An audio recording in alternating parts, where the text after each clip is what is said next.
Hello again, this is Bobby from Capel TV Repair with a short video today about Vizio E470i-A0. The same will probably apply to a really wide range of other Vizios and other LEDs, but long story short, this TV is having a problem, and it's just the back cover. This is the TV itself. It's having a problem where you power it on, it looks like it's coming off, the front LED comes up, but there is nothing on the screen. And if you're unlucky, there will be no sound as well. If you're lucky, it will be on a proper input and you will be having sound. But you wouldn't know, if you don't have sound, whether the main board works, whether the power supply board works. And in some TVs, you can actually find out by disconnecting the link between the main and the power supply, mainly Samsung TVs, but not all of them, and then the backlight would come up. And if you measure the output voltages to the LED here, you will find that there is nothing there, suggesting that maybe the power supply is bad. And the heatsink will get very warm if you manage to press the buttons down there and you hold it on, and you may think that the main board is bad, and you may end up thinking, you may end up replacing the power board with one, the power board with one from eBay, or with the main board with one from eBay or whatever, or was, or anywhere, and that will not help you. Actually, that may not help you. I've seen a lot of main boards being sold for that. I've seen even more power boards sold for that. And this is one case where, it's none of them. There is no T-cone. If it's a TV technician, they may tell you it's the panel, you gotta buy a new TV. In a way, it is the panel. We have the luxury of having a lot of disassembled TVs over there. So it just so happened that we actually do have a few of those. And this was one of them. Very similar, not exactly the same back panel, but very similar TV. The problem turned out being in the LEDs. There were 3 of them. All those are the original LEDs from that TV over there. We ended up disassembling that. This is no rocket science or breaking news or anything. I'm sure a lot of other videos on eBay would have, on YouTube, would have shown you the same thing.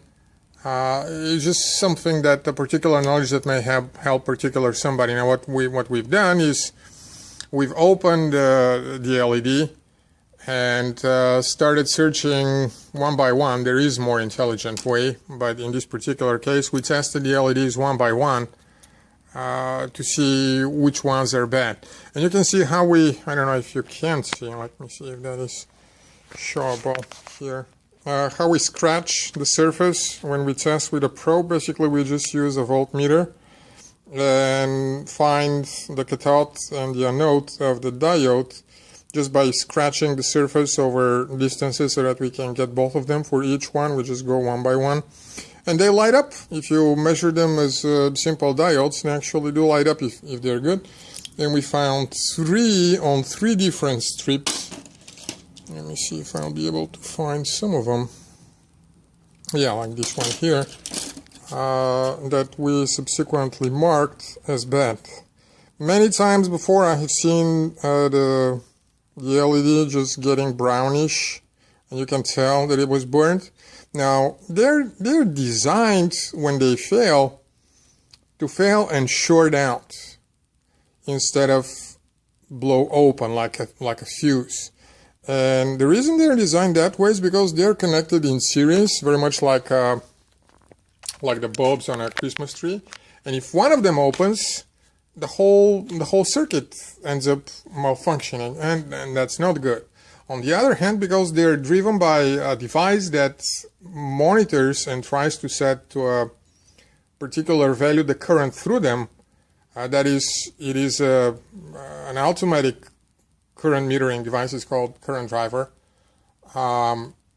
It's actually not fatal if one of them shorts out, because that device will sense the rising current and will lower the voltage that's applied to all of them, thus meeting the end effect of that being, it would look like everything's fine. There will be a little less of light on some area, So they design them like that, but it doesn't always help that way. What's more, of course, this can only happen so many times before they fail, before another one fails and then another one fails. Usually, like in this case, we could have replaced that single diode, we could have replaced that single strip over there, but our experience is that whenever one of them fails, usually there will be more. And this particular TV was coming on and off. If you leave it on for some time, the display would actually come on, it would work, then you turn it off and you try to turn it on and there will be no backlight again. Eventually it comes to a point where we didn't want to wait anymore for it. So we disassembled it, we replaced all of the strips, and I advise people, we just have the luxury again of having so many unused ones, coming out of brand new TVs. So it made perfect sense to replace all of them. Our experience is if there is one shorted diode or open, there'll be more than one. So again, what we ended up doing was replacing all. This video is simply to teach you about this particular. Again, the same thing is probably true for many other TVs.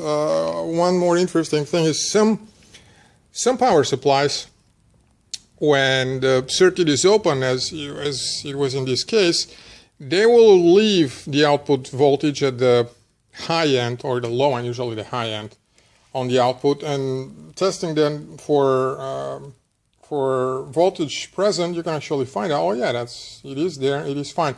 Others though, like this one, are smart enough, and if they cannot get the current within the range that it's got to be, the protection kicks in and just turns off the whole thing.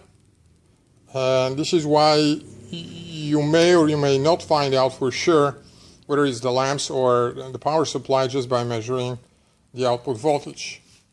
That's pretty much all. Hope it helped somebody. You can test the individual strips. We test the individual diodes. You would need a simple current driver, variable current driver, or step current driver. You can test them in steps. I may make another video on how to test them, and I'm sure there will be many videos on YouTube on how to test the individual strips.